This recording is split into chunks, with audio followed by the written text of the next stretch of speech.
tata cara sujud sahwi dan ketentuannya. Assalamualaikum warahmatullahi wabarakatuh. Sahabat muslim hafidzakumullah, salat tidak hanya memiliki syarat dan rukun, tetapi juga memiliki kesunahan-kesunahan.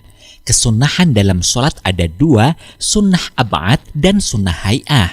Syekh Abu Bakar Muhammad bin Syatta' ad-Dimyati dalam kitab I'anatul Talibin menjelaskan, sunnah ab'ad adalah sunnah yang dianjurkan kuat untuk diganti dengan sujud syahwi jika melewatkannya. Menurutnya, sunnah ini diberi nama ab'ad karena sunnah tersebut menjadi bagian ba'du dari rukun salat.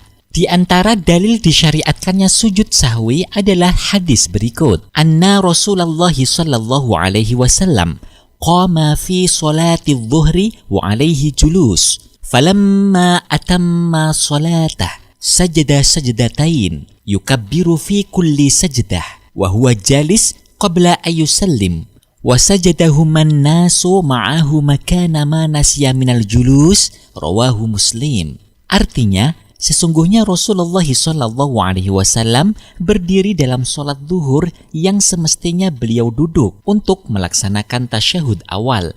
Kemudian ketika telah menyempurnakan sholatnya, beliau sujud 2 kali, membaca takbir di setiap sujudnya, dan duduk sebelum salam. Para jamaah pun juga sujud bersama Nabi menggantikan duduk atau tasyahud awal yang terlupakan. Hadis riwayat Muslim. Menurut Syekh Salim bin Sumair al-Hadrami dalam kitab Safinatun Najah, salah satu penyebab orang disunnahkan melakukan sujud sahwi adalah karena meninggalkan sunnah ab'ad yang terdiri dari 7 hal berikut. Pertama, tasyahud awal. Yang dimaksud tasyahud awal adalah tasyahud yang tidak dilanjutkan dengan salam. Tasyahud awal dilaksanakan di rakaat kedua untuk sholat yang mempunyai rakaat lebih dari 2. Adapun sholat yang hanya 2 rakaat seperti sholat subuh dan Jumat tidak mempunyai tasyahud awal. Berikut bacaan tasyahud awal pada sholat. At-tahiyyatul mubarakatus sholawatut thayyibatu lillah. Assalamu alayka ayyuhan nabiyyu wa rahmatullahi wa barakatuh. Assalamu alayna wa ala ibadillahis salihin. Ashhadu an la ilaha illallah wa asyhadu anna Muhammadar Rasulullah. Kedua, duduk tasyahud awal. Apabila seseorang tidak melakukan duduk tasyahud awal dalam sholat, maka disunnahkan menggantinya dengan sujud sahwi di akhir sholat, sebagaimana dalil hadis yang telah diriwayatkan oleh Imam Muslim. Ketiga, membaca sholawat Nabi Muhammad SAW pada tasyahud awal. Dalam duduk tasyahud awal, terdapat 3 hal yang termasuk sunnah ab'ad, yaitu duduk tasyahud awal, membaca tasyahud awal, dan membaca sholawat kepada Nabi pada tasyahud awal. Jika sunnah ini ditinggalkan, maka dianjurkan untuk sujud sahwi. Berikut ini bacaan sholawat Nabi pada tasyahud awal. Allahumma sholli ala sayyidina Muhammad. Keempat, membaca sholawat kepada keluarga Nabi saat tasyahud akhir. Tasyahud akhir merupakan rukun sholat. Begitu pula membaca sholawat kepada Nabi Muhammad SAW saat tasyahud akhir adalah rukun sholat. Tidak sama dengan sholawat pada tasyahud awal yang merupakan kesunahan. Sholawat kepada Nabi pada tasyahud akhir hukumnya adalah wajib, namun yang menjadi rukun hanya sholawat kepada Nabi saja yang berupa bacaan Allahumma sholli ala Muhammad atau Allahumma sholli ala Sayyidina Muhammad. Membaca sholawat kepada keluarga Nabi Muhammad saat tasyahud akhir hukumnya sunnah ab'ad yang jika ditinggalkan disunnahkan melakukan sujud sahwi. Bacaan sholawat kepada keluarga Nabi wa ala ali Muhammad atau wa ala ali Sayyidina Muhammad.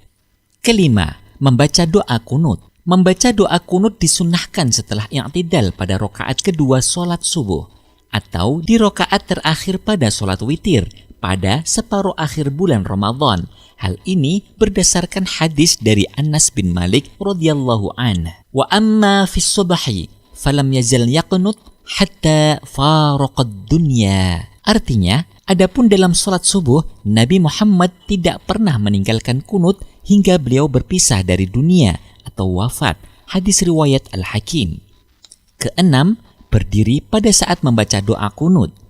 Ketujuh, membaca sholawat kepada keluarga Nabi saat kunut. Sahabat muslim hafizakumullah, selain disunahkan karena meninggalkan sunnah ab'ad, sujud sahwi juga disunahkan pada hal-hal berikut. Pertama, melakukan sesuatu yang jika dilakukan dengan sengaja akan membatalkan sholat. Namun karena tidak sengaja, maka sholatnya tidak batal. Contohnya adalah memperpanjang durasi i'tidal dan duduk di antara dua sujud. Sebab dua rukun ini tergolong rukun qasir atau rukun pendek yang tidak boleh dipanjangkan. Apabila sengaja terlalu dipanjangkan durasinya, akan membatalkan sholat. Namun jika tidak sengaja, maka disunnahkan melakukan sujud sahwi. Kedua, memindah rukun qauli, ucapan, bukan pada tempatnya. Contoh, membaca Al-Fatihah pada saat duduk di antara dua sujud atau membaca kunut ketika ruku'.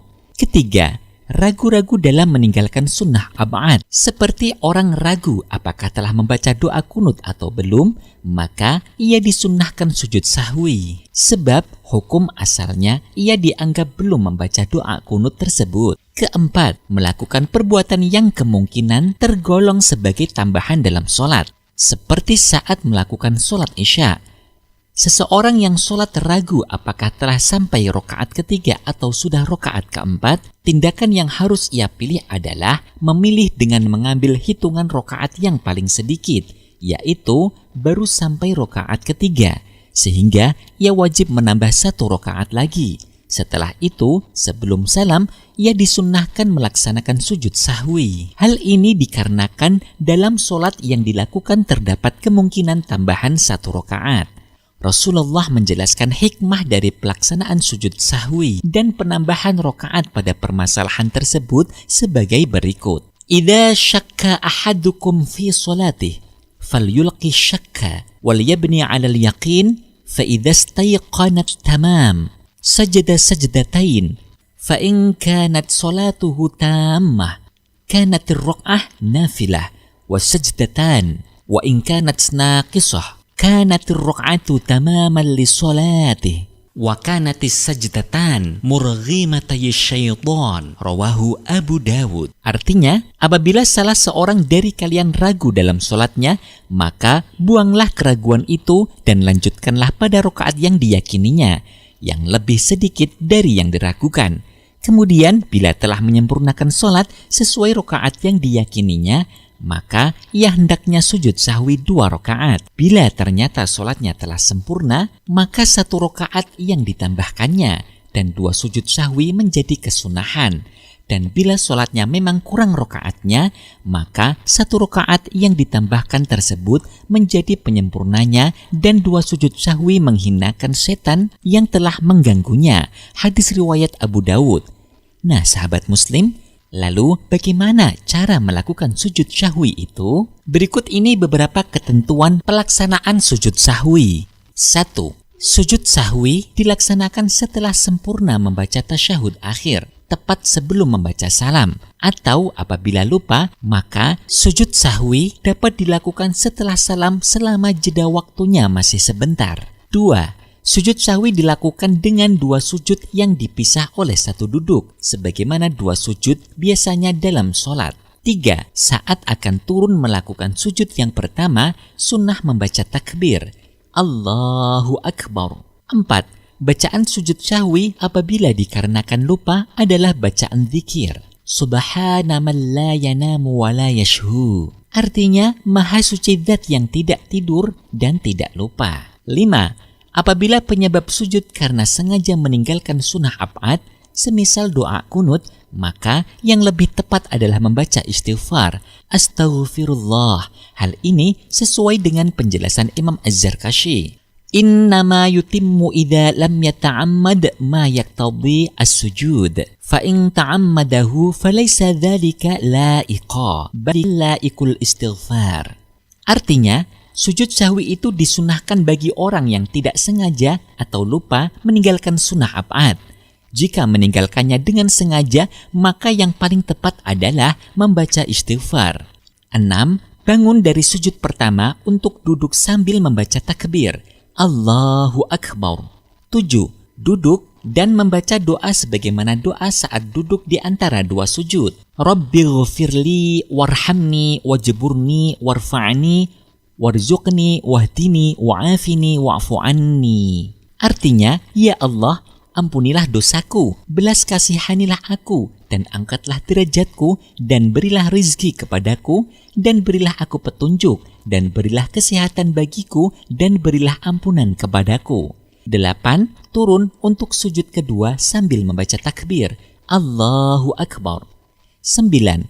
Sujud sambil membaca dzikir sebagaimana sujud pertama. Subhana man la yanamu wa la yashhu. Atau astaghfirullah. 10. Bangun dari sujud kedua sambil membaca takbir. Allahu Akbar. 11. Kembali duduk dengan posisi duduk tawarruk. 12. Menutup solat dengan salam sebagaimana biasa. Assalamualaikum warahmatullah. Nah, sahabat muslim, demikian inilah sunnah-sunnah ab'ad dan cara praktis sujud sahwi. Semoga Allah Subhanahu wa Ta'ala selalu meridhai kita dalam menjalankan semua ibadah. Amin. Wassalamualaikum warahmatullahi wabarakatuh.